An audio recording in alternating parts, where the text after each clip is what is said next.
તો જય બાબારી મિત્રો 3 વાગ્યા સુધી અત્યારે અડધું ગામ જાબડિયાનું અત્યારે હોય બેઠું છે। એક બાજુ મીટિંગ ચાલુ છે અને જે 3-4 લોકો છે ગામના એ લોકોનું તોનું આયોજન કરેલું છે। બાકી આખા ગામની સહમતિ લીધેલી નથી। આ તમે જોઈ શકો છો 3 વાગ્યા સુધી અમે વાટ જોઈ છે, હજી અમને કોઈ બોલાયા નથી અને અમે કાઢા વગર લગભગ 3 વાગ્યા છે કમ્પ્લીટ।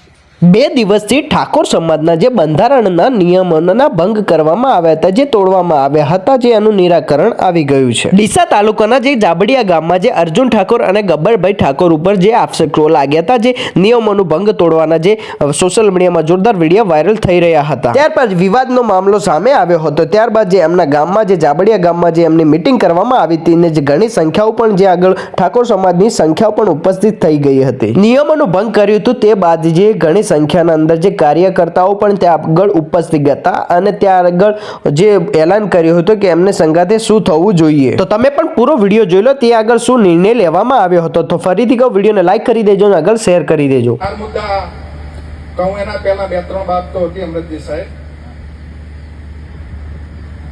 કે ગ્રામ સમિતિઓ જે બાકી હોય બનાવી દેજો। તાલુકા સમિતિ ગામજીભાઈ બાકી છે ડીસાની, તો બનાવી દેજો, મારી વિનંતી છે। 21 જણ કે 31 જણની। અને જે ગામોમાં બંધારણની કોપી નથી મળી ડીડી સાહેબ, ત્યાં બંધારણની કોપી કઈ રીતે પહોંચતી થાય ગામોને, એવો પ્રયત્ન તાલુકા સમિતિ કરે। આ બધાને લાગુ પડે છે 3 જિલ્લાને।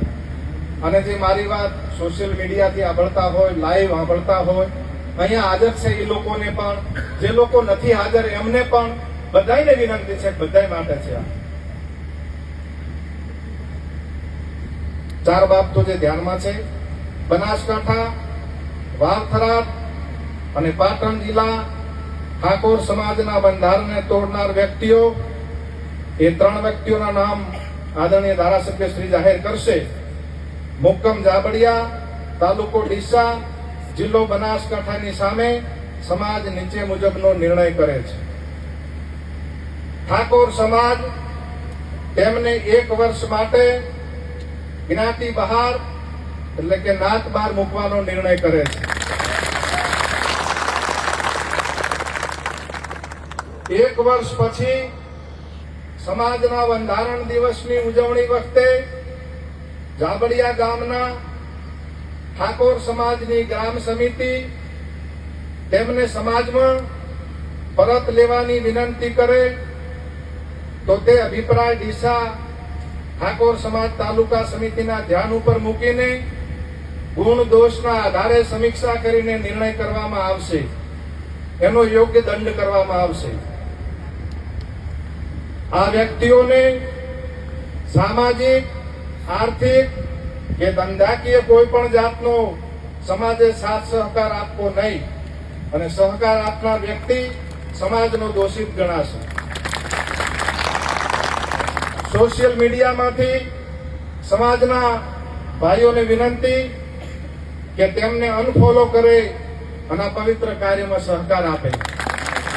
આ 4 બાબતો હતી, માન્ય આગેવાનશ્રીઓનું સૂચન હતું, એ મેં આપની સમક્ષ મૂક્યું છે। મારી વાણીમાં, વિચારમાં કઈ ભૂલ થઈ હોય તો વ્યક્તિગત માફી માંગુ છું, કઈ ભૂલ થઈ હોય બોલવામાં। તો હજી સુધી કહી દઈએ, આપણી ચેનલને સબસ્ક્રાઇબ ના કરી તો સબસ્ક્રાઇબ કરી દેજો। કોઈ પણ સોશિયલ મીડિયામાં અવારનવાર વિડીયો તમને જોવા મળી જશે, કઈ બી જાણકારી હશે તોય પણ તમને જોવા મળી જશે।